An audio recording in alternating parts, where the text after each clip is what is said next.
The nWo was one of the coolest factions that wrestling has ever seen.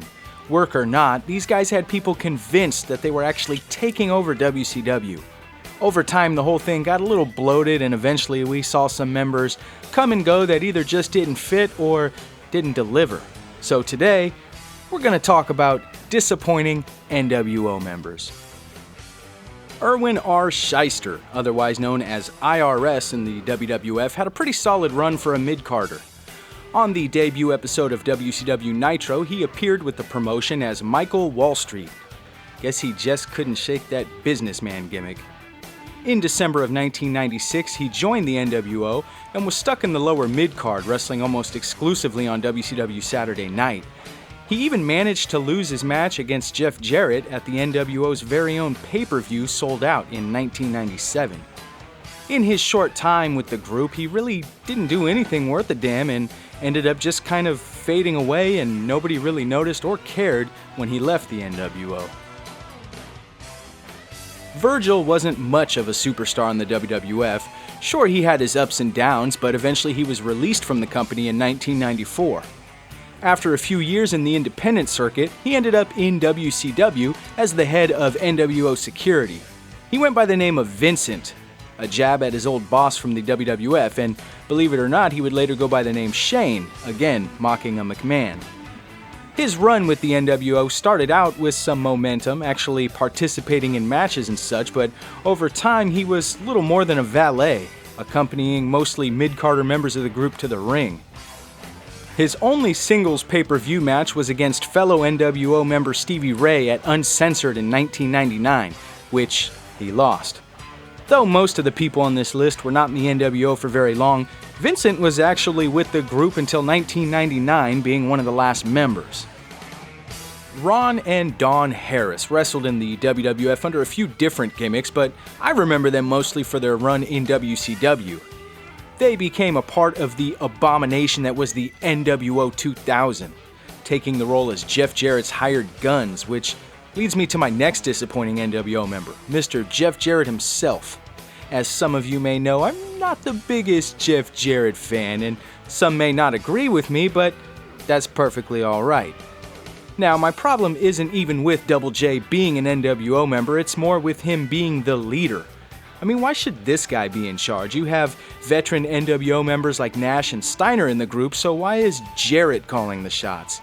It just didn't make sense to me. Now, to be fair, the original plan was to have Bret Hart run the faction, but due to his injury problems, Jarrett was given the lead role. Talk about disappointing. Stevie Ray's time in the nWo was disappointing in the sense that he just didn't seem to cut it as a singles competitor. After years of tag team wrestling with his brother Booker T, Stevie ended up in the nWo, eventually becoming the leader of the B team. He was definitely a good heel, using plenty of dirty tactics to win matches, including his infamous slapjack weapon, which was also the name of his finish move, which could get kind of confusing.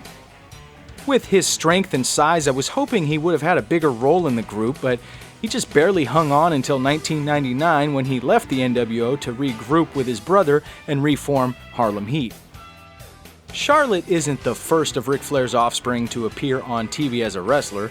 Many years before her, there was David Flair. Now, in my opinion, David shouldn't have been in the WCW period, let alone the nWo, but at Super Brawl 1999, David turned on his father and helped Hogan win the WCW title while becoming the newest member of the group. He would appear on TV either on stage with the nWo or backstage in poorly acted out skits with Torrie Wilson. His time in the group was very short and very forgettable, but not quite forgettable enough to actually forget. God, do I wish I could forget. After jobbing in the WWF and bouncing around between some smaller promotions, Horace Hogan eventually wound up in WCW, the very same promotion his uncle dominated. After a brief stint in The Flock, he joined the nWo Black and White. He usually wound up in tag team matches, wrestling alongside other B-team members such as Stevie Ray, Scott Norton, and Vincent. There are many reasons why his run in the nWo was disappointing, but mostly it's because he was just sort of there, and I think we all know why he was there. Booker T went his entire WCW career without ever joining the nWo, so when the group found its way into the WWF, it's only natural that Booker T would end up joining them. I mean, why not? If these guys could do it, why can't Booker? It just didn't work from the very start. He supplied some comedic relief here and there, but he just didn't mesh with the rest of the guys, and after just a few weeks in the group, he was kicked out by Shawn Michaels. And I mean, literally kicked out. I can dig it. Brutus the Barber Beefcake had a pretty solid career in the 80s wrestling for the WWF. By the early 90s, he sort of fizzled out a bit and ended up parting ways with the Federation. He joined the nWo only to be immediately attacked and rejected by the group and ended up leaving WCW. But it doesn't end there. In 1998, he returned to WCW as Hollywood Hogan's bodyguard. He went by the name Disciple, and he would accompany Hogan to the ring and even interfere in matches. During Hogan's feud with the Ultimate Warrior, the Disciple was kidnapped by the Warrior and after some brainwashing ended up joining the One Warrior Nation and turning on the nWo. After the Warrior's failed WCW run, Disciple was just kind of left in the dust and spent a few months as a jobber, and by 1999, he hung up his boots. So who do you feel had a disappointing nWo run? Let me know in the comments section below, and thank you for watching.